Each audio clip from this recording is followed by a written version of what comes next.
Al-Imam Abdullah bin Alawi Al-Haddad, beliau menjelaskan daripada penyempurnaan seseorang ini melaksanakan sholat, yaitu dengan melaksanakan sholat sunnah. Sholat sunnah ini adalah satu penyempurna, satu penutup di dalam kesalahan-kesalahan sholat fardu. Di dalam sholat fardu banyak tuntutan, terutama kita di mazhab Al-Imam Syafi'i banyak tuntutan. Orang kalau sholat fardu itu wudunya harus benar. Bukan berarti sholat yang tidak fardu wudunya bisa seenaknya, bukan. Tetapi yang lebih khusus lagi memperhatikan ketika ibadah fardu, ibadah wajib. Ibadah wajib kita senantiasa kurang. Kadang di dalam sholat kita melamun, kadang di dalam sholat kita tidak khusyuk, kadang di dalam sholat kita memikirkan selain Allah, kadang di dalam sholat kita tidak tepat waktu, kadang di dalam sholat pakaian kita tidak maksimal, kadang di dalam sholat kita masih ragu atas keabsahan di dalam sholat tersebut. Maka sholat sunnah inilah yang membuat sholat wajib menjadi sempurna. Jadi tujuan sholat sunnah ini untuk menutup kekurangan-kekurangan ketika kita melaksanakan di dalam sholat fardu, sholat wajib. Karena di dalam sholat ini tidak kita pungkiri, pasti banyak kecacatan. Kita cacat sholat kita ini, cacat sholat dalam tadabburnya, dalam khusyuknya, di dalam pemahamannya. Kita ini banyak salah. Nah, untuk menutupi kesalahan itu hendaknya dia melaksanakan sholat sunnah. Dan sholat sunnah yang paling dicintai oleh Allah Subhanahu wa ta'ala yaitu adalah sholat sunnah witir. Innallaha witrun yuhibbul witir. Allah itu ganjil dan mencintai keganjilan. Fa'autiru ya ahlul Qur'an, maka lakukanlah sholat witir wahai kalian yang menjadi keluarga Al-Quran. Siapa sih keluarga Al-Quran itu? Ahlul Quran wa khassatuh. Siapa sih Ahlul Quran itu? Ahlul Quran yaitu orang yang mau taat sepenuhnya kepada Al-Quran, orang yang mencintai Al-Quran lebih dari nyawanya. Karena banyak kisah kemuliaan Al-Quran. Al-Quran ini senantiasa wajib untuk kita junjung tinggi. Al-Quran ini hendaknya kita hormati melebihi daripada kita menghormati kedua orang tua kita. Orang tua kita, kalau kita menyentuhnya itu tidak wajib wudu.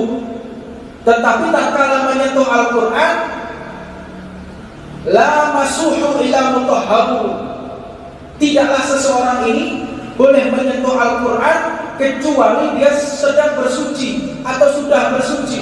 La masuhu ila mutahharu, tidak boleh disentuh Al-Quran kecuali orang-orang yang suci.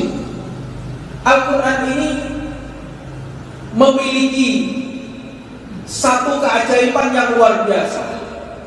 Sebagaimana diceritakan di dalam tafsir Al-Imam Musawi Sahihul Quwah. Sahihul Quwah. Siapa Sahihul Quwah itu? Yang kuat. Siapa yang dimaksud? Yaitu malaikat Jibril. Kenapa dikatakan malaikat Jibril Sahihul Quwah? Karena malaikat Jibril ini yang memfilter firman-Nya Allah. Allah menurunkan firman kepada malaikat Jibril, kepada nabinya melalui malaikat Jibril. Ini ditampung dulu oleh malaikat Jibril, baru diserahkan kepada para nabi. Sebab apabila firman Allah disampaikan di alam semesta ini, bukan pada alam malakut, yaitu alam dunia, alam nasuh, alam indrawi, alam biologi, alam fisika, alam IPA, ini Seseorang jika diturunkan firman Allah tanpa melalui malaikat Jibril, maka akan hancur berantakan alam semesta ini.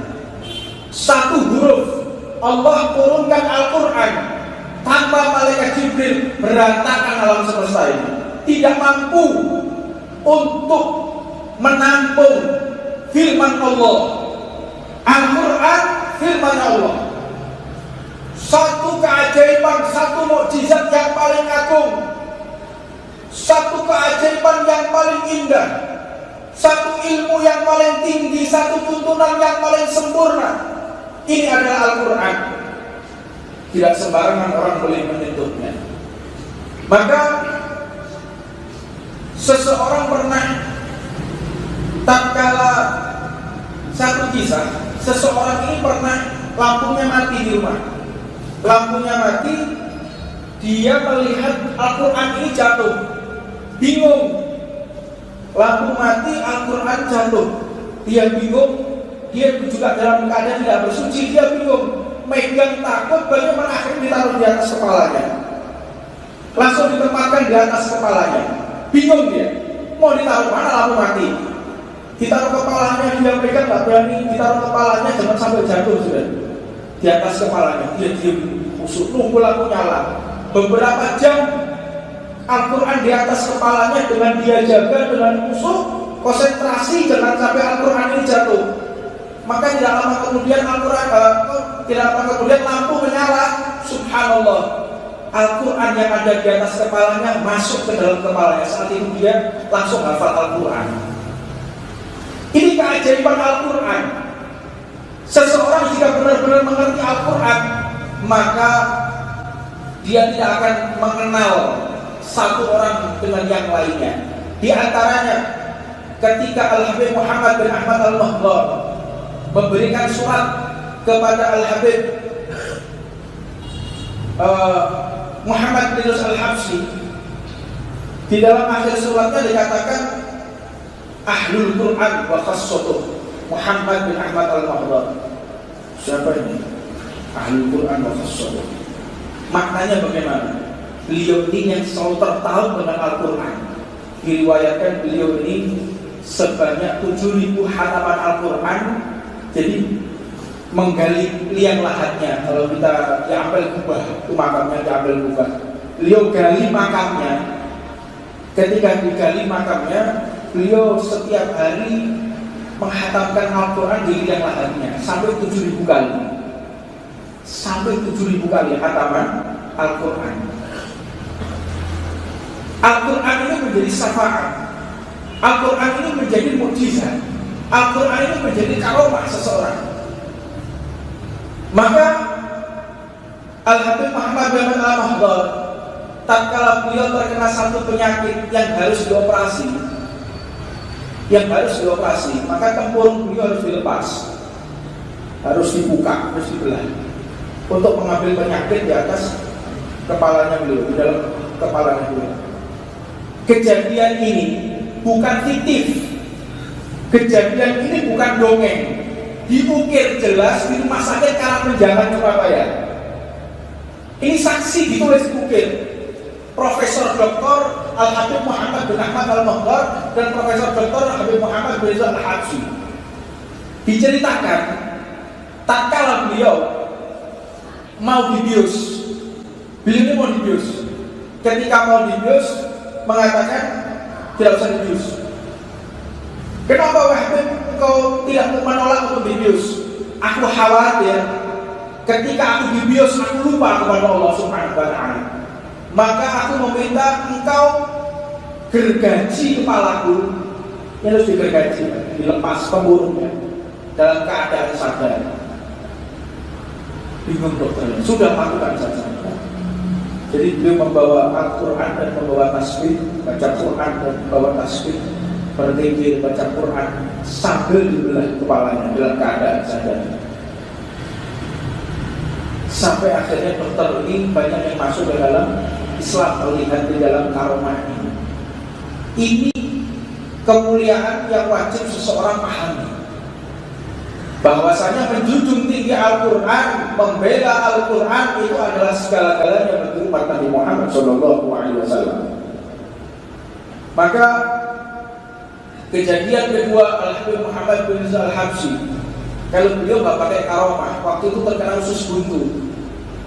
Ketika beliau terkena usus buntu, tidak mau dibius, beliau minta sapu ikat pinggang untuk digenggam dan digigit, dibelah perutnya, dipotong ususnya dalam keadaan sadar. Tidak mau dibius, nggak mau anestesi, nggak mau. Untuk apa? Khawatir ketika beliau dibius, maka beliau lupa kepada Allah Subhanahu wa Ta'ala dan terlewatkan membaca Al-Quran. Bagaimana dengan kita? Jauhnya kita dengan Al-Quran, jauhnya kita dari kalam Allah, jauhnya kita dari bimbingan Allah Subhanahu wa Ta'ala. Maka senantiasa gunakan waktu walaupun satu lembar baca Al-Quran. Maka beliau ini ketika dioperasi, dokternya dituntun, dokter itu potong sebelah sini dalam keadaan sakit. Kalau Habib Muhammad bin Al-Motor nggak dalam keadaan sakit. Kalau Habib Muhammad Al-Habsyi dalam keadaan sakit, nahan sakit. Kalau beliau Habib Muhammad bin Al-Motor tidak menahan sakit, maka digigit sampai hancur ikat pinggang, sambungnya sampai hancur, sambung kulit sampai hancur, digigit oleh beliau, diremas oleh beliau karena sakitnya ketika dioperasi. Ini bukan fiktif, boleh dicek di rumah sakit Kandang Menjangan Surabaya. Subhanallah, itulah mereka para wali Allah Subhanahu wa Ta'ala, orang-orang yang senantiasa mengagungkan Al-Quran, orang-orang yang senantiasa menjaga Al-Quran. Maka setiap muslim, termasuk Ahlul Quran, Ahlul Quran kata lain adalah orang yang mengimani Al-Quran, dituntut untuk mengamalkan, dituntut untuk melakukan dan mengaplikasikan di dalam kehidupannya sehari-hari. Sebagaimana Nabi Muhammad SAW, beliau bersabda, al-witru haqqun, lam yutir falaisa minna. Witir, sholat witir ini adalah hak, adalah benar. Barang siapa yang tidak sholat witir, berarti dia bukan bagian dari kami.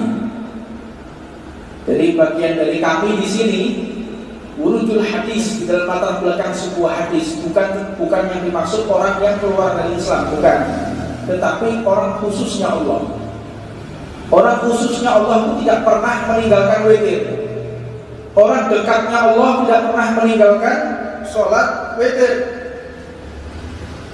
Maka jumlah rakaat di dalam sholat witir ini ada 11 rakaat. Yang paling sedikitnya yaitu 1 rakaat. Orang sholat witir paling banyak 11 rakaat.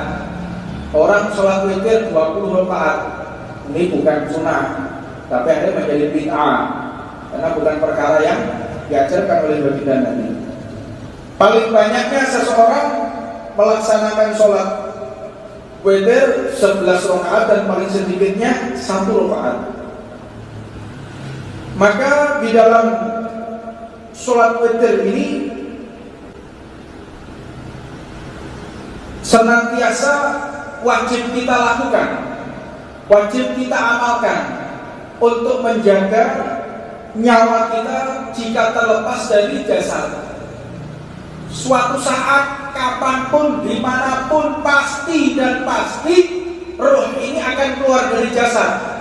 Tapi tatkala digunakan sholat witir, maka roh tersebut akan kembali pada tempatnya. Maknanya bagaimana? Roh kita ini di surga semuanya. Roh kita semua ini, kita berasal dari surga.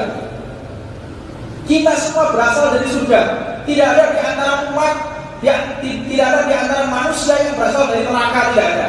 Semua manusia berasal dari surga. Cuman oleh Allah diberikan ujian, dia bisa kembali ke surga atau tidak.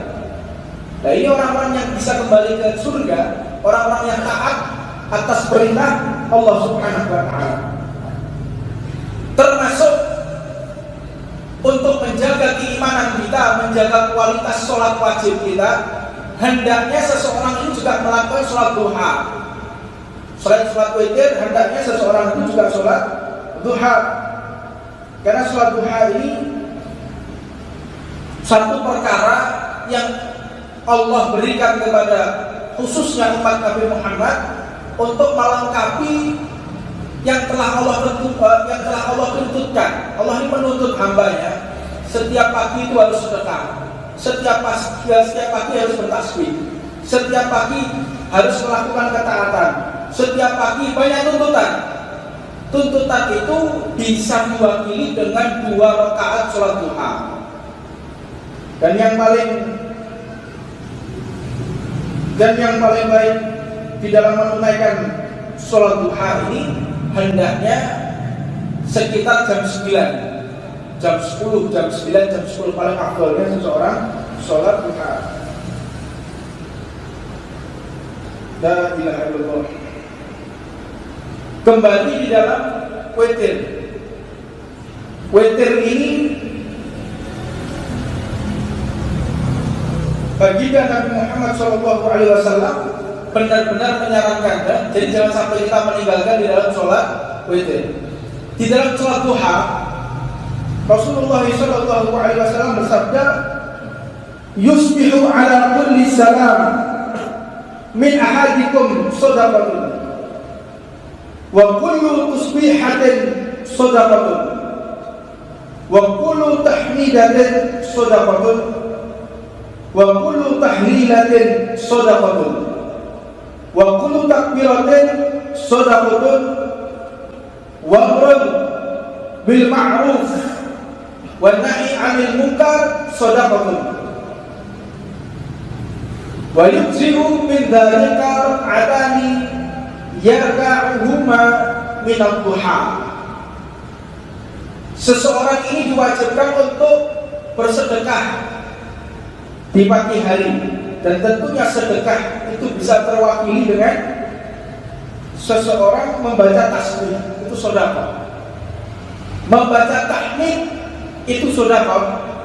Membaca tahlil la ilaha illallah, la ilaha illallah, ini sedekah. Wa kullu takbiratin sedekah. Wa amrun bil ma'ruf, dan kita mengajak seseorang untuk mengerjakan perkara-perkara yang baik, ini merupakan juga hitungan sedekah. Wa nahyun 'anil munkar shadaqatun, dan termasuk seseorang yang mencegah dari perbuatan mungkar baik dirinya atau orang lain, ini juga termasuk daripada sedekah.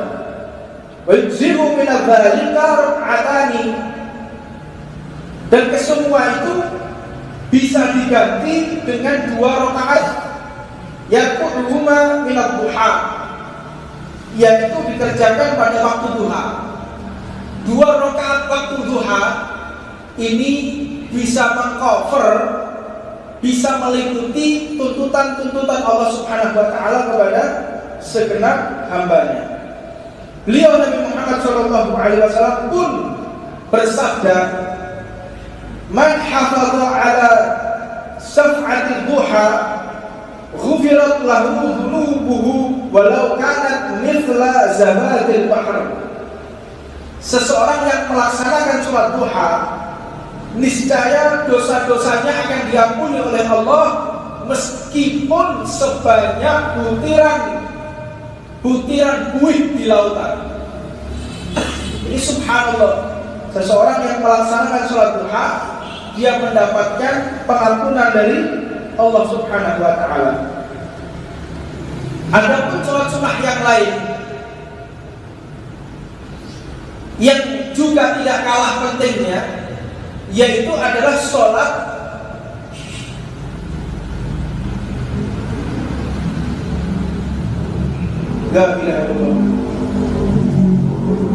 yaitu sholat tasbih.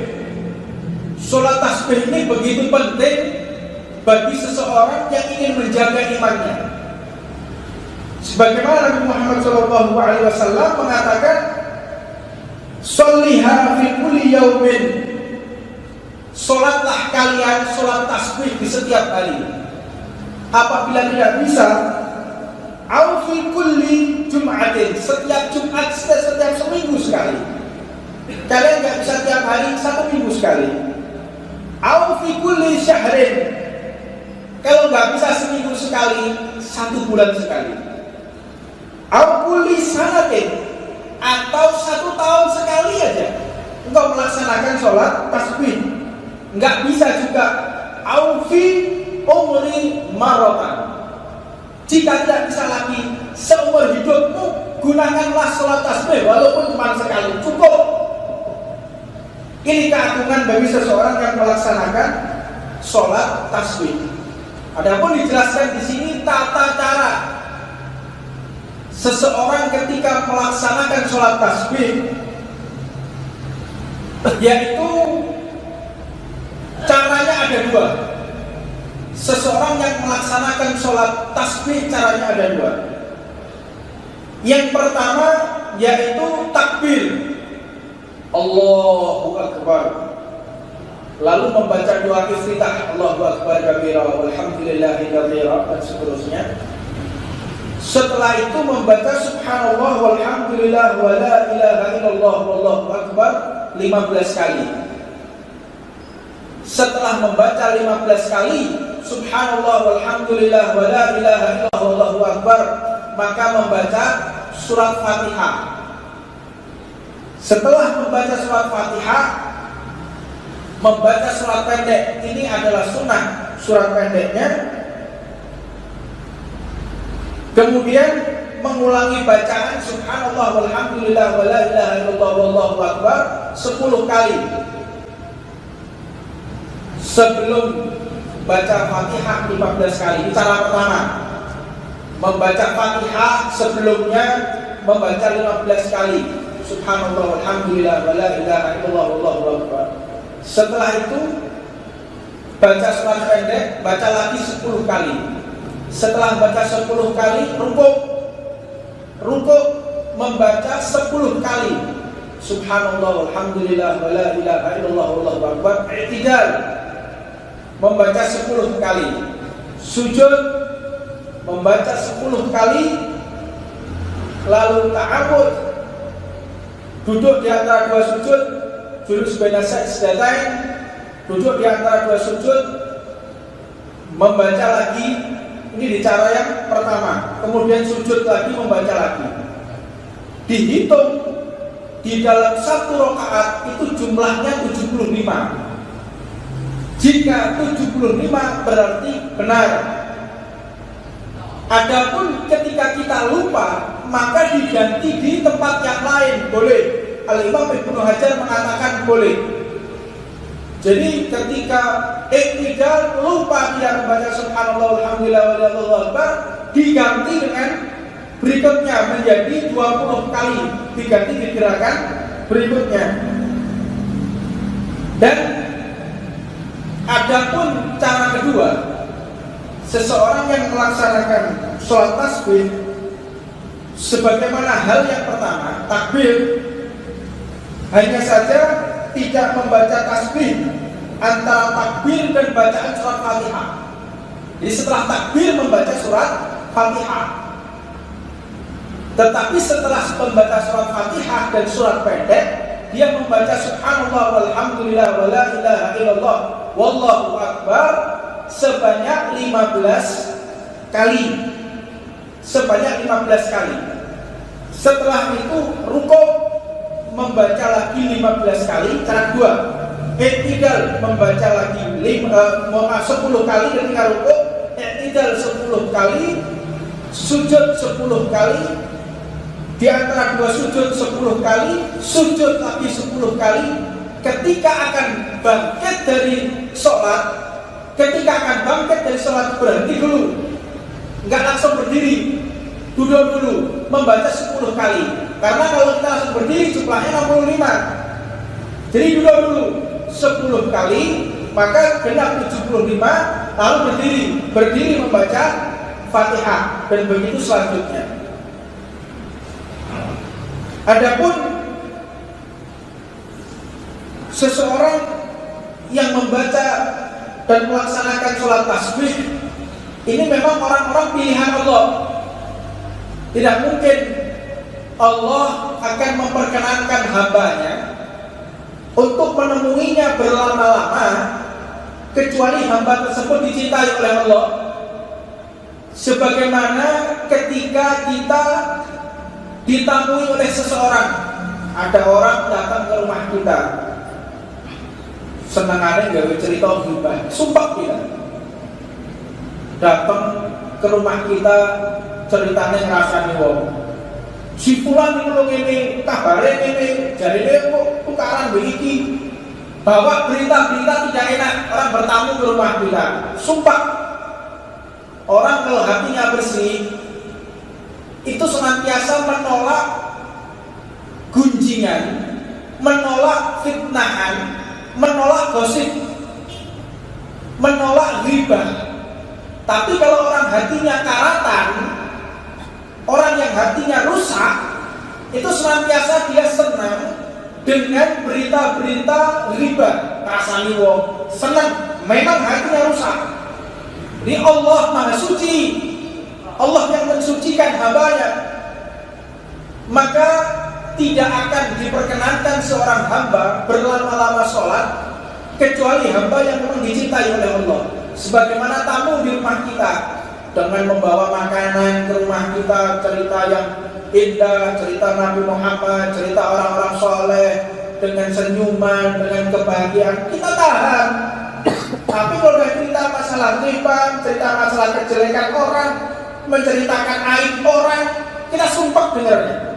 Nah ini berlaku juga bagi orang yang sholat. Kalau kita berlama-lama sholat, itu maknanya Allah yang ingin berlama-lama berjumpa dengan kita, bukan kita yang ingin berlama-lama. Siapa kita ini? Makhluk yang hina, yang di dalam perut kita semua ada kotoran, di dalam tubuh kita ada najis. Kita tidak ada yang mulia. Manusia ini hina semuanya. Manusia tidak ada yang sempurna, tidak ada. Illa Nabi Muhammad SAW. Maka tatkala kita sholat, tahu diri, jika kita bergegas ingin menyelesaikan sholat, maknanya Allah tidak ingin lama-lama untuk kita temui. Semakin kita lama sholat, semakin panjang pula kita bertemu dengan Allah, dan semakin panjang pula Allah ingin bertemu dengan kita. Barometer sholat ini. Dan satu riwayat Nabi Muhammad SAW ini senantiasa melaksanakan sholat tasbih tanpa melewatkan. Ini amalan daripada orang-orang yang memang khusus dari Allah Subhanahu wa Ta'ala. Kemudian banyak daripada amalan-amalan seseorang ini yang melaksanakan sholat tasbih. Maka juga dikatakan oleh baginda Nabi Muhammad SAW di dalam sholat yang lain, sholat sunnah yang lain, yaitu sholat awwabin. Sholat awwabin, sholat awwabin ini sholat setelah sholat maghrib. Man sholat ba'dal maghrib sita raka'atin. Barang siapa sholat sunnah 6 rakaat setelah sholat maghrib, la yafsilu bainahunna bi kalamin adlin lahu ibadah idnada asratas sanah. Seseorang yang melaksanakan sholat awwabin 6 rakaat setelah sholat maghrib, 2 rakaat sampai 6 rakaat, maka sebanding dengan dia ibadah selama 12 tahun. 6 rakaat setelah sholat maghrib ini ibadah 12 tahun tanpa berhenti, tanpa makan, tanpa minum. Sholat 12 tahun sebanding dengan orang-orang yang umurnya panjang. Makanya Nabi Muhammad itu pernah mengadu kepada Allah, ya Allah, aku ingin menjadi umat yang paling mulia umatku. Maka Allah Subhanahu wa taala berfirman kepada Nabi Muhammad, kuntum khairul ummatin ukhrijat linnas. Engkau ini umat yang paling mulia, bukan karena amalannya, bukan karena ibadahnya, tetapi karena Nabi Muhammad SAW. Bayangkan coba, 6 rakaat dihitung 12 tahun. Pendeknya usia tidak menjadi masalah untuk menandingi kemuliaan-kemuliaan orang yang ibadah 1000 tahun. Umat dulu umurnya 600 tahun, 700 tahun ibadah. Tetapi kita 60 tahun bisa menandingi mereka yang 700 tahun karena dilipat gandakan daripada segala bentuk sunnah. Luar biasa. Bersyukur kita menjadi umat Nabi Muhammad. Dalam sebuah hadis baginda Nabi Muhammad SAW juga mengatakan sangat dianjurkan seseorang ini memakmurkan ibadah dengan menjauhkan dirinya dari bentuk kelalaian. Disebutkan dalam satu riwayat, makruh seseorang ini untuk untuk tidur setelah maghrib. Jadi makruh seseorang itu, atau dibenci, makruh itu maknanya dibenci, orang yang tidur setelah adzan asar, terlebih lagi orang yang tidur setelah adzan maghrib. Sebab kalau orang tidur setelah adzan asar selama 40 hari, utaknya atau bengkok ini, pukul 2 atau miring. Orang 40 hari berturut-turut tidur setelah sholat asar mesti gitu. Gak percaya jajalan bukti no. 40 hari sholat, 40 hari tidur setelah sholat asar jajalan atau bengkok. Dalam sisi medis, di dalam pergerakan bumi itu terjadi satu perpindahan alam dari siang ke malam. Gaya gravitasi bumi, apabila seseorang ini tidur dalam keadaan perpindahan dari siang ke malam, mulai dari suhu, temperatur udara sampai gaya gravitasi bumi, ini bisa merusak sel. Kalau seseorang tidur, otomatis dia dekat dengan gravitasi bumi. Dia dekat dengan gravitasi bumi akan merusak sel. Terutama yang rusak adalah sel bagian otak. Kenapa sel bagian otak? Sebab sel bagian otak apabila tidur tidak dialiri dengan darah secara sempurna. Orang kalau tidur itu darah tidak bisa mengalir secara sempurna. Jadi banyak daripada pembuluh darah pecah akibat stroke, pembuluh darah pecah ini akibat seseorang yang kurang gerak, dia kurang olahraga, dan banyak yang tidur di sisi sebelah kiri. Tidur sisi sebelah kiri, jantung yang tidak pernah berhenti berdetak, tidak pernah berhenti bekerja. Jika tidur sebelah kiri, maka dihimpit dengan organ yang lain. Ini dipahami oleh para ulama kita. Jadi mereka ini benar-benar mengerti tentang ilmu apapun, ilmu apapun, disiplin ilmu apapun mereka mengetahui. Subhanallah. Maka kalau kita benar-benar mengikuti Al-Quran, mengikuti sunnah Nabi, maka kita akan lebih maju daripada ilmuwan manapun. Ini 1500 tahun yang lalu sudah diajarkan Nabi Muhammad. Jadi kalau tidur jangan sampai setelah maghrib, ada pun juga setelah asar, setelah asar dan setelah maghrib, jangan sampai seseorang itu tidur. Dan biasanya pintu-pintu gaib yang bentuknya kafir, yaitu seperti santret, tenun, ini masuknya ketika waktu asar. Itu berjaga-jaga di depan rumah, masuk ke dalam tubuh seseorang atau masuk ke dalam rumah seseorang. Santet ini ketika pas maghrib surut, Jadi wong ini surup, payah surup. Nah, ini maksud. Lalu di dalam satu saran, beberapa ulama kita menyarankan setelah sholat maghrib, setelah adzan asar, hendaknya kita menutup jendela dan menutup pintu. Jangan membuka jendela, jangan membuka pintu, karena bisa masuk ke dalam santet atau tenun tadi. Kita harus disiplin, pintu kita harus tutup setelah sholat asar, bahaya. Orang-orang yang nggak suka dengan kita main waib, main santet, pasti akan masuk. Waktunya gitu. Juga ketika maghrib ini masuk di dalam tubuh seseorang. Kalau masuk untuk mengganggu rumah, ini pada waktu asar. Kalau masuk dalam tubuh seseorang pada waktu maghrib, ini jangan sampai seseorang itu tidur atau dalam keadaan tidak berwudu. Nah, wajib kita jaga. Ini yang bisa saya sampaikan, mudah-mudahan manfaatnya.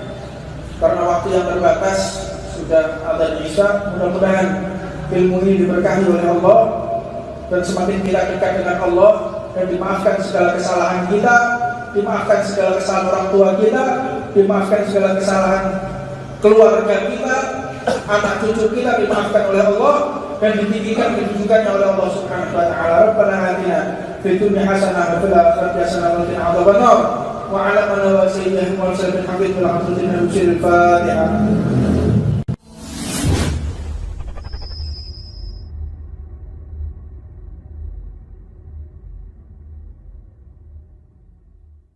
Bismillahirrahmanirrahim. Alhamdulillahirabbil alamin. Wassalatu wassalamu ala ashrafil anbiya'i wal mursalin. Sayyidina wa maulana Muhammadin wa ala alihi wa sahbihi ajma'in. Subhanaka la ilma lana illa ma 'allamtana innaka antal alimul hakim. Rabbi shrah li sadri wa yassir amri wahlul 'uqdatam min lisani yafqahu qawli. Assalamualaikum warahmatullahi wabarakatuh. Alhamdulillah, puja dan puji syukur kita haturkan kepada Allah Subhanahu wa taala yang telah memuliakan kita untuk duduk di majelis ta'limnya Nabi Muhammad sallallahu alaihi wasallam. Panjatkanlah doa, panjatkanlah permohonan kepada Allah Subhanahu wa taala. Bukan hanya kita meminta dunia, bukan hanya kita meminta jabatan, bukan hanya kita minta kedudukan, tetapi mintalah hidayah dari Allah Subhanahu wa taala. Karena kesemua itu, harta, benda, jabatan, fasilitas apapun, tanpa diiringi dengan hidayah, maka kesemua itu justru akan membuat kita semakin dihinakan di mata manusia, terlebih lagi di mata Allah Subhanahu wa taala.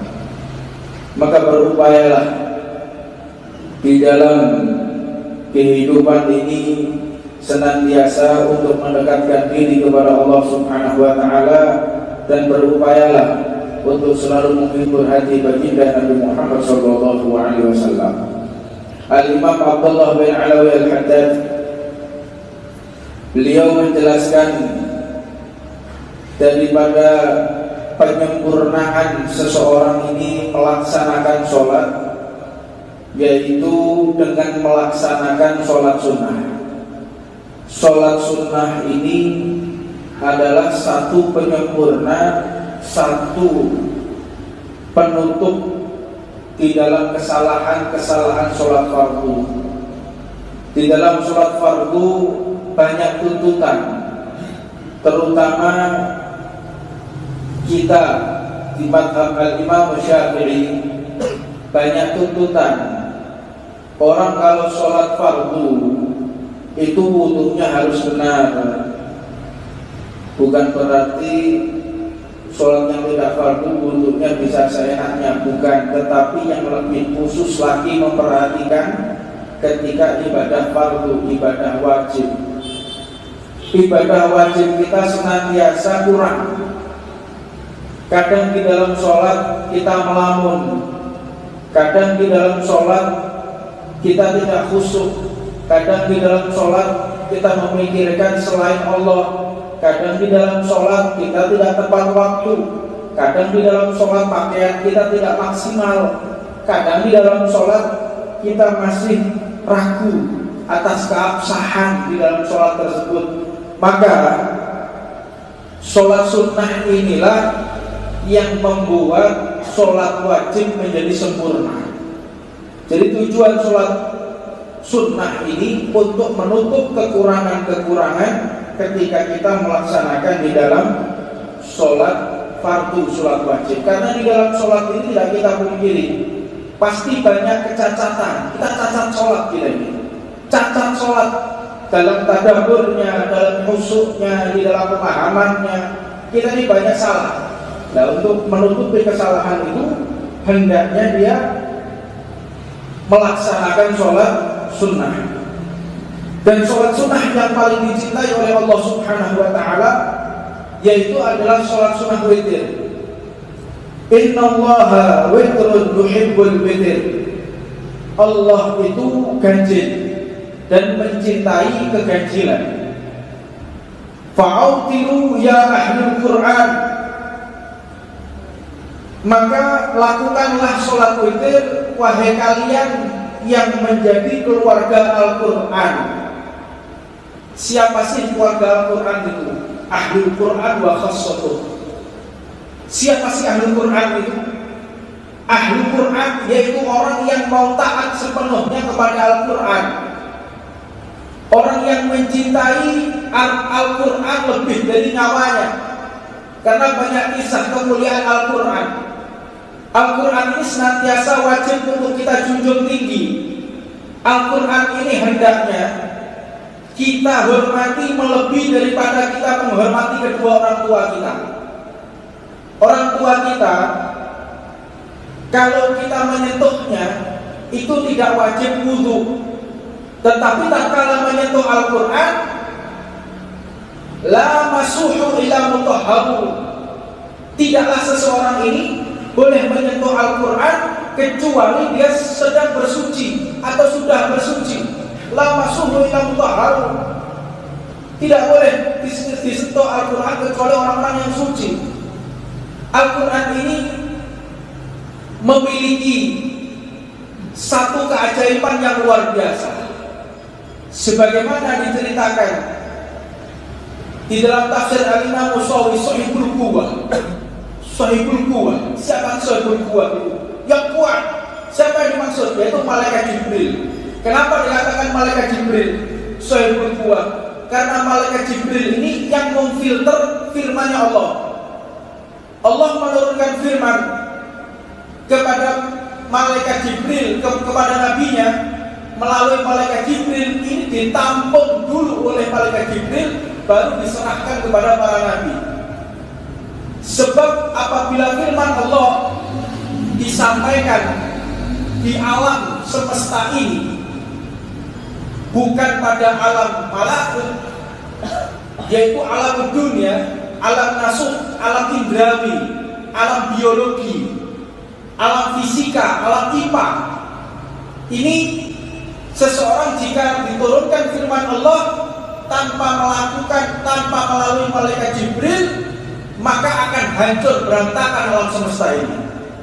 Satu huruf Allah turunkan Al-Quran tanpa malaikat Jibril, berantakan alam semesta ini. Tidak mampu untuk menampung firman Allah.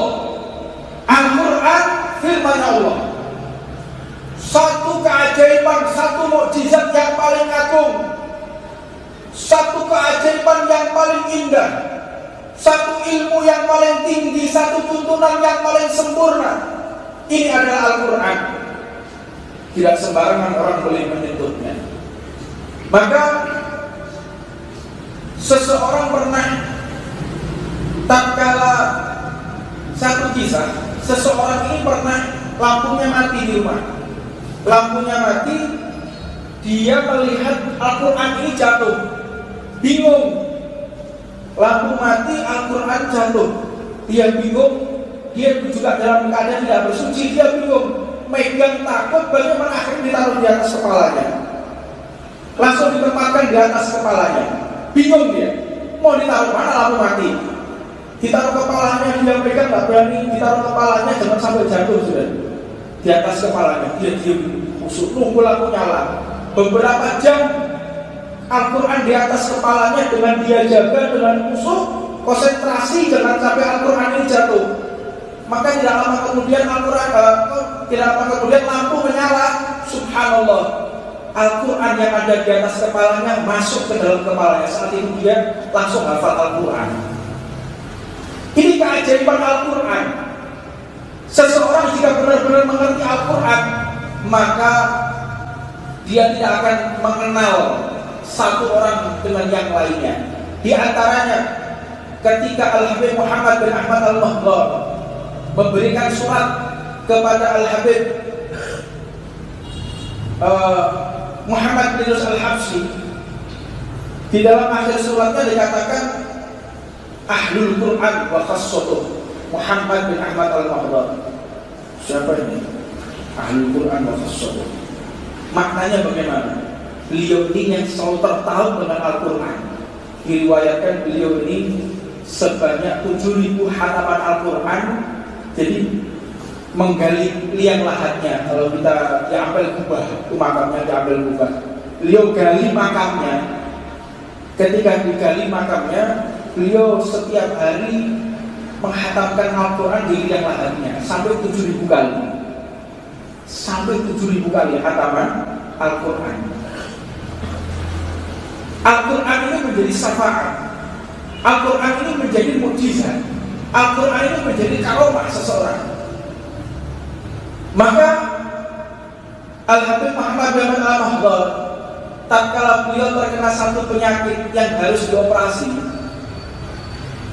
dioperasi, maka tempurung beliau harus dilepas, harus dibuka, harus dibelah untuk mengambil penyakit di atas kepalanya beliau, di dalam kepalanya beliau. Kejadian ini bukan fiktif. Kejadian ini bukan dongeng. Diukir jelas di Rumah Sakit Karangmenjangan Surabaya. Ini saksi ditulis ukir. Profesor Dr. Al-Habib Muhammad bin Ahmad Al-Mahdar dan Profesor Dr. Al-Habib Muhammad bin Yusuf Al-Habsyi. Diceritakan tatkala beliau mau dibius. Beliau ini mau dibius. Ketika mau dibius, mengatakan tidak usah dibius. Kenapa Wahid engkau tidak menolak untuk dibius? Aku khawatir ketika aku dibius aku lupa kepada Allah Subhanahu wa ta'ala. Maka aku meminta engkau gergaji kepalaku. Ini harus digergaji, dilepas pemburunya dalam keadaan sadar. Bingung dokter, sudah lakukan saja. Jadi beliau membawa Al-Quran dan membawa tasbih, baca Quran dan membawa tasbih, berdiri baca Quran sambil dibelah kepalanya dalam keadaan sadar. Sampai akhirnya dokter ini banyak yang masuk ke dalam Islam melihat di dalam karomah ini. Ini kemuliaan yang wajib seseorang pahami. Bahwasanya menjunjung tinggi Al-Quran, membela Al-Quran itu adalah segala-galanya bagi umat Nabi Muhammad SAW. Maka kejadian kedua Al-Habib Muhammad bin Yusuf Al-Habsyi, kalau beliau nggak pakai karomah, waktu itu terkena usus buntu. Ketika beliau terkena usus buntu, tidak mau dibius, beliau minta sapu ikat pinggang untuk digenggam dan digigit. Dibelah perutnya, dipotong ususnya dalam keadaan sadar. Tidak mau dibius, nggak mau anestesi, nggak mau. Untuk apa? Khawatir ketika beliau dibius, maka beliau lupa kepada Allah Subhanahu wa ta'ala dan terlewatkan membaca Al-Quran. Bagaimana dengan kita? Jauhnya kita dengan Al-Quran, jauhnya kita dari kalam Allah, jauhnya kita dari bimbingan Allah Subhanahu wa ta'ala. Maka senantiasa gunakan waktu walaupun satu lembar baca Al-Quran. Maka beliau ini ketika dioperasi, dokternya dituntun, dokter untuk potong sebelah sini dalam keadaan sakit, Kalau Habib Muhammad bin Al-Motor nggak dalam keadaan sakit. Kalau Habib Muhammad bin Al-Habsyi dalam keadaan sakit, nahan sakit. Kalau beliau Habib Muhammad bin Al-Motor tidak menahan sakit, maka digigit sampai hancur ikat pinggang, sambungnya sampai hancur, sambung kulit sampai hancur, digigit oleh beliau, diremas oleh beliau karena sakitnya ketika dioperasi. Ini bukan fiktif, boleh dicek di rumah sakit Kandang Menjangan Surabaya. Subhanallah, itulah mereka para wali Allah Subhanahu wa taala, orang-orang yang senantiasa mengagungkan Al-Qur'an, orang-orang yang senantiasa menjaga Al-Qur'an. Maka setiap muslim termasuk Ahlul Qur'an, Ahlul Qur'an kata lain adalah orang yang mengimani Al-Qur'an, dituntut untuk mengamalkan, dituntut untuk melakukan dan mengaplikasikan di dalam kehidupannya sehari-hari. Sebagaimana Nabi Muhammad SAW, beliau bersabda, al-witru haqqun, lam yutir falaisa minna. Witir, sholat witir ini adalah hak, adalah benar. Barang siapa yang tidak sholat witir, berarti dia bukan bagian dari kami. Jadi bagian dari kami di sini, wurudul hadis, di dalam latar belakang sebuah hadis, bukan yang dimaksud orang yang keluar dari Islam, bukan. Tetapi orang khususnya Allah. Orang khususnya Allah itu tidak pernah meninggalkan witir.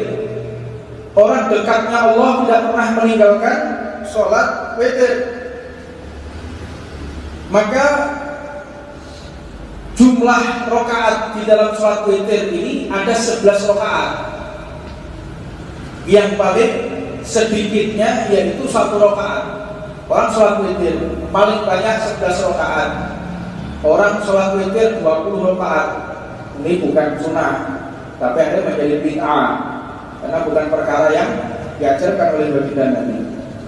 Paling banyaknya seseorang melaksanakan sholat witir 11 rakaat dan paling sedikitnya 1 rakaat. Maka di dalam sholat witir ini senantiasa wajib kita lakukan, wajib kita amalkan untuk menjaga nyawa kita jika terlepas dari jasad. Suatu saat, kapanpun, dimanapun, pasti dan pasti roh ini akan keluar dari jasad. Tapi tatkala digunakan sholat witir, maka roh tersebut akan kembali pada tempatnya. Maknanya bagaimana? Roh kita ini di surga semuanya. Roh kita semua ini, kita berasal dari surga. Kita semua berasal dari surga. Tidak ada di antara umat, tidak ada di antara manusia yang berasal dari neraka, tidak ada. Semua manusia berasal dari surga.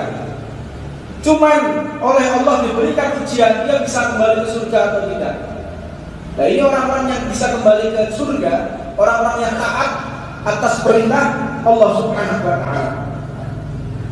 Termasuk untuk menjaga keimanan kita, menjaga kualitas sholat wajib kita, hendaknya seseorang ini juga melakukan sholat duha. Selain sholat witir, hendaknya seseorang itu juga sholat duha. Karena sholat duha ini satu perkara yang Allah berikan kepada khususnya umat Nabi Muhammad untuk melengkapi yang telah Allah tuntutkan. Allah ini menuntut hambanya, setiap pagi itu harus sedekah, setiap pagi harus bertasbih, setiap pagi harus melakukan ketaatan, setiap pagi banyak tuntutan. Tuntutan itu bisa diwakili dengan 2 rakaat sholat duha. Dan yang paling baik di dalam menunaikan sholat duha ini hendaknya sekitar jam 9, jam 10, jam 9, jam 10 paling afdolnya seseorang sholat duha. La ilaha illallah. Kembali di dalam witir. Witir ini baginda Nabi Muhammad SAW benar-benar menyarankan, jadi jangan sampai kita meninggalkan di dalam sholat witir. Di dalam sholat duha, Rasulullah SAW bersabda, "Yusbihu ala kulli salam min ahadikum shadaqatun, wa kullu tasbihatin shadaqatun, wa kullu tahmidatin shadaqatun, wa kullu tahlilatin shadaqatun, wa kullu takbiratin shadaqatun, wa amrun bil ma'ruf wa nahy 'anil munkar shadaqatun, wa yujzi'u min dzalika rak'atani yarka'uhuma min ad-duha." Seseorang ini diwajibkan untuk bersedekah di pagi hari, dan tentunya sedekah itu bisa terwakili dengan seseorang membaca tasbih, itu sedekah. Membaca tahmid itu sedekah. Membaca tahlil la ilaha illallah la ilaha illallah ini sedekah. Wa kullu takbiratin sedekah. Wa amrun bil ma'ruf, dan kita mengajak seseorang untuk mengerjakan perkara-perkara yang baik, ini merupakan juga hitungan sedekah. Wa nahyun 'anil munkar shadaqatun, dan termasuk seseorang yang mencegah dari perbuatan mungkar baik dirinya atau orang lain, ini juga termasuk daripada sedekah. Wa yujzi'u min dzalika rak'atani, dan kesemua itu bisa diganti dengan 2 rakaat yaquhuma min ad-duha, yaitu dikerjakan pada waktu duha. 2 rakaat waktu duha ini bisa mengcover, bisa meliputi tuntutan-tuntutan Allah Subhanahu wa taala kepada segenap hambanya. Beliau Nabi Muhammad SAW pun bersabda, "Man hafadha ala saf'atil duha ghufirat lahu dhunubuhu walau kanat mithla zabadil bahr." Seseorang yang melaksanakan sholat duha, niscaya dosa-dosanya akan diampuni oleh Allah meskipun sebanyak butiran buih di lautan. Ini subhanallah, seseorang yang melaksanakan sholat duha, dia mendapatkan pengampunan dari Allah Subhanahu wa taala. Adapun sholat sunnah yang lain yang juga tidak kalah pentingnya, yaitu adalah sholat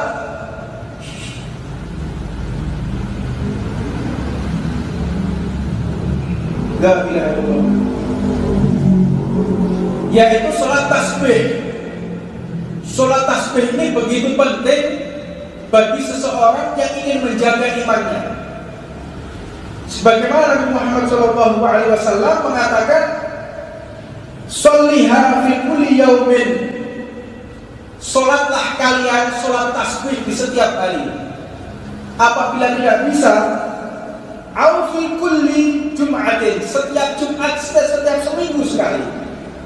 Kalian nggak bisa tiap hari, 1 minggu sekali. Au fi kulli syahrin, kalau nggak bisa seminggu sekali, 1 bulan sekali. Au kulli sanatin, atau 1 tahun sekali aja engkau melaksanakan sholat tasbih. Nggak bisa juga au fi umri maratan, jika tidak bisa lagi seumur hidupmu, gunakanlah sholat tasbih walaupun cuma sekali, cukup.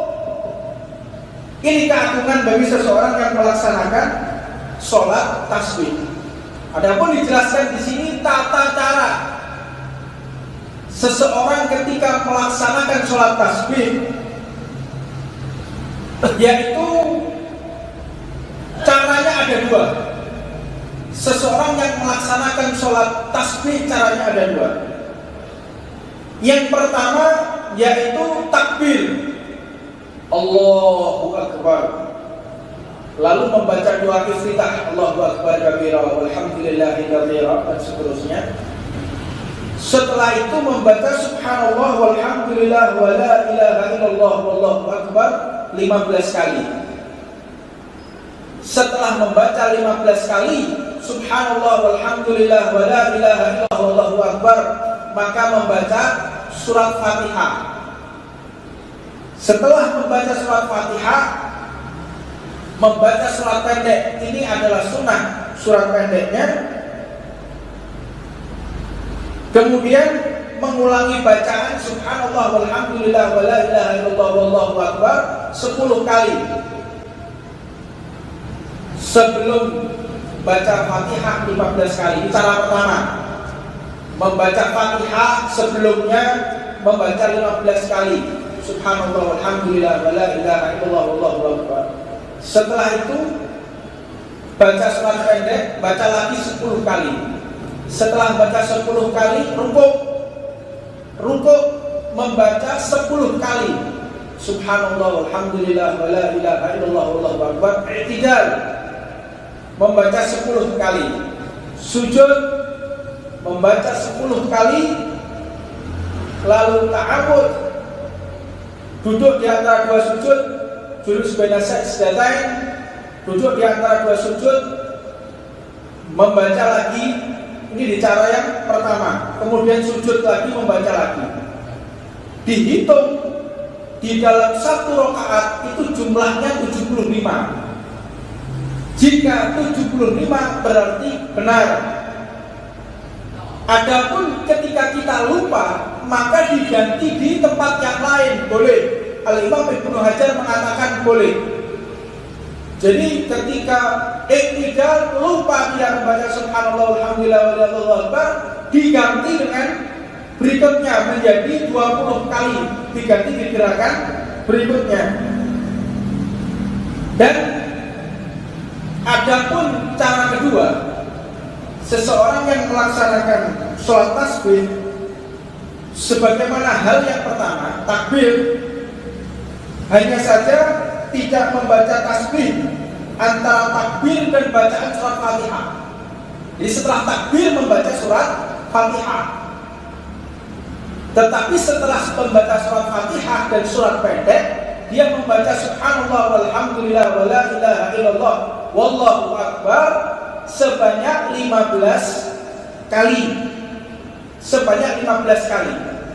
Setelah itu rukuk membaca lagi 15 kali. Cara kedua, i'tidal membaca lagi 10 kali ketika rukuk, i'tidal 10 kali, sujud 10 kali, di antara dua sujud 10 kali, sujud lagi 10 kali.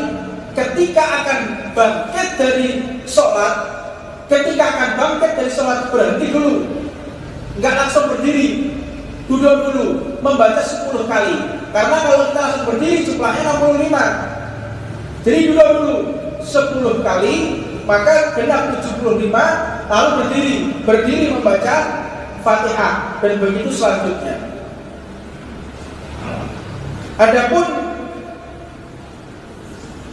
seseorang yang membaca dan melaksanakan sholat tasbih, ini memang orang-orang pilihan Allah.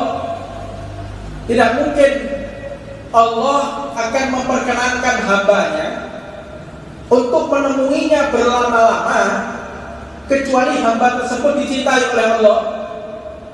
Sebagaimana ketika kita ditamui oleh seseorang, ada orang datang ke rumah kita, senangannya gawe cerita ghibah, sumpah kita datang ke rumah kita, ceritanya ngerasani wong. Si fulan itu ngene, kabare ngene, jarine kok tukaran begini. Bawa berita-berita tidak enak, orang bertamu ke rumah kita. Sumpah, orang kalau hatinya bersih itu senantiasa menolak gunjingan, menolak fitnahan, menolak gosip, menolak ghibah. Tapi kalau orang hatinya karatan, orang yang hatinya rusak, itu senantiasa dia senang dengan berita-berita riba, rasani wong seneng, memang hatinya rusak. Ini Allah Maha Suci, Allah yang mensucikan hambanya, maka tidak akan diperkenankan seorang hamba berlama-lama sholat kecuali hamba yang memang dicintai oleh Allah. Sebagaimana tamu di rumah kita dengan membawa makanan ke rumah kita, cerita yang indah, cerita Nabi Muhammad, cerita orang-orang soleh dengan senyuman, dengan kebahagiaan, kita tahan.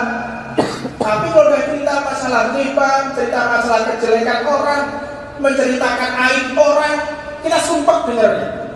Nah ini berlaku juga bagi orang yang sholat. Kalau kita berlama-lama sholat, itu maknanya Allah yang ingin berlama-lama berjumpa dengan kita, bukan kita yang ingin berlama-lama. Siapa kita ini? Makhluk yang hina, yang di dalam perut kita semua ada kotoran, di dalam tubuh kita ada najis. Kita tidak ada yang mulia. Manusia ini hina semuanya. Manusia tidak ada yang sempurna, tidak ada. Ila Nabi Muhammad SAW. Maka tatkala kita sholat, tahu diri, jika kita bergegas ingin menyelesaikan sholat, maknanya Allah tidak ingin lama-lama untuk kita temui. Semakin kita lama sholat, semakin panjang pula kita bertemu dengan Allah, dan semakin panjang pula Allah ingin bertemu dengan kita. Barometer sholat ini. Dan satu riwayat Nabi Muhammad SAW ini senantiasa melaksanakan sholat tasbih tanpa melewatkan. Ini amalan daripada orang-orang yang memang khusus dari Allah Subhanahu wa Ta'ala. Kemudian banyak daripada amalan-amalan seseorang ini yang melaksanakan sholat tasbih. Maka juga dikatakan oleh baginda Nabi Muhammad SAW di dalam sholat yang lain, sholat sunnah yang lain, yaitu sholat awwabin. Sholat awwabin, sholat awwabin ini sholat setelah sholat maghrib. Man sholat ba'dal maghrib sita raka'atin. Barang siapa sholat sunnah 6 rakaat setelah sholat maghrib, la yafsilu bainahunna bi kalamin adlin lahu ibadah idnada asratas sanah. Seseorang yang melaksanakan sholat awwabin 6 rakaat setelah sholat maghrib, 2 rakaat sampai 6 rakaat, maka sebanding dengan dia ibadah selama 12 tahun. 6 rakaat setelah sholat maghrib ini ibadah 12 tahun tanpa berhenti, tanpa makan, tanpa minum. Sholat kok 12 tahun. Sebanding dengan orang-orang yang umurnya panjang. Makanya Nabi Muhammad itu pernah mengadu kepada Allah, ya Allah, aku ingin menjadi umat yang paling mulia umatku. Maka Allah Subhanahu wa Ta'ala berfirman kepada Nabi Muhammad, kuntum khairul ummatin ukhrijat linnas. Engkau ini umat yang paling mulia, bukan karena amalannya, bukan karena ibadahnya, tetapi karena Nabi Muhammad SAW. Bayangkan coba, 6 rakaat dihitung 12 tahun. Pendeknya usia tidak menjadi masalah untuk menandingi kemuliaan-kemuliaan orang yang ibadah 1000 tahun. Umat dulu umurnya 600 tahun, 700 tahun ibadah, tetapi kita 60 tahun bisa menandingi mereka yang 700 tahun karena dilipat gandakan daripada segala bentuk sunnah. Luar biasa. Bersyukur kita menjadi umat Nabi Muhammad. Dalam sebuah hadis baginda Nabi Muhammad SAW juga mengatakan sangat seseorang ini memakmurkan ibadah dengan menjauhkan dirinya dari bentuk kelalaian. Disebutkan dalam satu riwayat, makruh seseorang ini untuk untuk tidur setelah maghrib. Jadi makruh seseorang itu, atau dibenci, makruh itu maknanya dibenci, orang yang tidur setelah adzan asar, terlebih lagi orang yang tidur setelah adzan maghrib. Sebab kalau orang tidur setelah adzan asar selama 40 hari, otak kira atau bengkok ini, pukul 2 atau miring. Orang 40 hari berturut-turut tidur setelah sholat asar mesti bener. Gak percaya, jajalan bukti no. 40 hari sholat, 40 hari tidur setelah sholat asar, jajalan orang atau bengkok. Dalam sisi medis, di dalam pergerakan bumi itu terjadi satu perpindahan alam dari siang ke malam. Gaya gravitasi bumi, apabila seseorang ini tidur dalam keadaan perpindahan dari siang ke malam, mulai dari suhu, temperatur udara sampai gaya gravitasi bumi, ini bisa merusak sel. Kalau seseorang tidur, otomatis dia dekat dengan gravitasi bumi. Dia dekat dengan gravitasi bumi akan merusak sel. Terutama yang rusak adalah sel bagian otak. Kenapa sel bagian otak? Sebab sel bagian otak apabila tidur tidak dialiri dengan darah secara sempurna. Orang kalau tidur itu darah tidak bisa mengalir secara sempurna. Jadi banyak daripada pembuluh darah pecah akibat stroke, pembuluh darah pecah ini akibat seseorang yang kurang gerak, dia kurang olahraga, dan banyak yang tidur di sisi sebelah kiri. Tidur sisi sebelah kiri, jantung yang tidak pernah berhenti berdetak, tidak pernah berhenti bekerja. Jika tidur sebelah kiri, maka dihimpit dengan organ yang lain. Ini dipahami oleh para ulama kita. Jadi mereka ini benar-benar mengerti tentang ilmu apapun, ilmu apapun, disiplin ilmu apapun mereka mengetahui, subhanallah. Maka kalau kita benar-benar mengikuti Al-Quran, mengikuti sunnah Nabi, maka kita akan lebih maju daripada ilmuwan manapun. Ini 1500 tahun yang lalu sudah diajarkan Nabi Muhammad. Jadi kalau tidur jangan sampai setelah maghrib, ada pun juga setelah asar, setelah asar dan setelah maghrib, jangan sampai seseorang itu tidur. Dan biasanya pintu-pintu gaib yang bentuknya kafir, yaitu seperti santret, tenun, ini masuknya ketika waktu asar. Itu berjaga-jaga di depan rumah, masuk ke dalam tubuh seseorang atau masuk ke dalam rumah seseorang. Santet ini ketika pas maghrib surup, jadi mungkin surup, payah surup. Nah ini masuk. Lalu di dalam satu saran, beberapa ulama kita menyarankan setelah sholat maghrib, setelah adzan asar, hendaknya kita menutup jendela dan menutup pintu.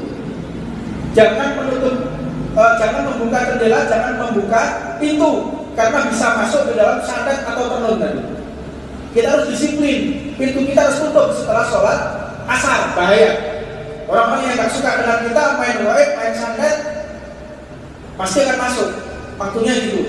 Juga ketika maghrib ini masuk di dalam tubuh seseorang. Kalau masuk untuk mengganggu rumah, ini pada waktu asar. Kalau masuk dalam tubuh seseorang pada waktu maghrib, ini jangan sampai seseorang itu tidur atau dalam keadaan tidak berwudu. Nah, wajib kita jaga. Ini yang bisa saya sampaikan, mudah-mudahan manfaatnya. Karena waktu yang terbatas, sudah adzan Isya, mudah-mudahan ilmu ini diberkahi oleh Allah dan semakin kita dekat dengan Allah, dan dimaafkan segala kesalahan kita, dimaafkan segala kesalahan orang tua kita, dimaafkan segala kesalahan keluarga kita, anak cucu kita dimaafkan oleh Allah dan ditinggikan kedudukannya oleh Allah Subhanahu wa taala. Rabbana atina fid dunya hasanah wa fil akhirati hasanah wa qina adzabannar. Wa 'ala man wa sayyidina Muhammad sallallahu alaihi wa sallam. Al-Fatihah.